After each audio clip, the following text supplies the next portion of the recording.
भजे समीरनन्दनं सुभक्तचित्तरञ्जनं दिनेशरूपभक्षकं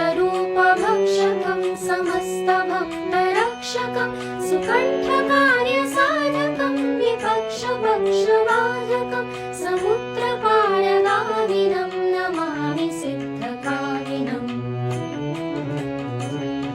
सुशङ्कितं सुकण्ठभुक्तवान्नियोगितं वचस्त्वमाशु धैर्यमाश्रयात्र भोभयं कदापि न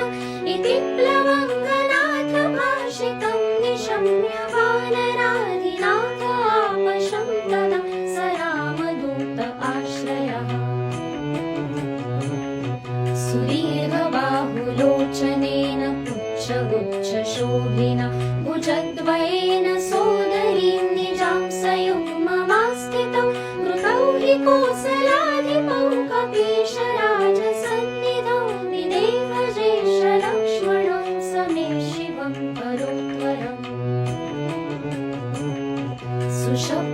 सुशब्दशास्त्रपारगं विलोक्य रामचन्द्रमा कपीशनाथसेवकं समस्तनीतिमार्गमं प्रशस्य लक्ष्मणं प्रति प्रलम्बबाहुभूषितः कपीन्द्रसख्यमाकरोत् स्वकार्यसाधकं प्रभुः प्रचण्डवेगधारिणं नगेन्द्रगर्वहारिणं हणीशमातृगर्वरुद्रुशास्य वासनाशकृत् विभीषणेन सख्यकृत् विदेहजातितापरु सुकण्ठकार्यसाधकं नमामि यातुघातकम् नमामि पुष्पमौलिनं सुवर्णवर्णधारिणं गदायुधेन भूषितं किरीटकुण्डलान्वितं सुगुच्छगुच्छतुच्छलङ्कदाहकं सुनायकं विपक्षपक्षराक्षसेन्द्र सर्ववंशनाशकम्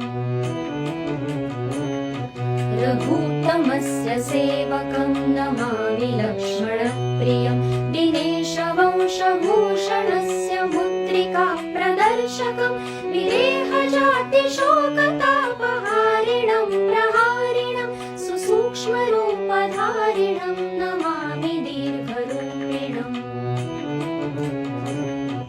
नभस्वदात्मजेन भास्वता त्वया कृतामः सहायताय याद्वयोर्हितं यभूत्स्वकृत्यतः सुकण्ठरापतारकं रघुत्तमो विदेहजां निपात्यवालिनं प्रभुस्ततो दशाननं खलम्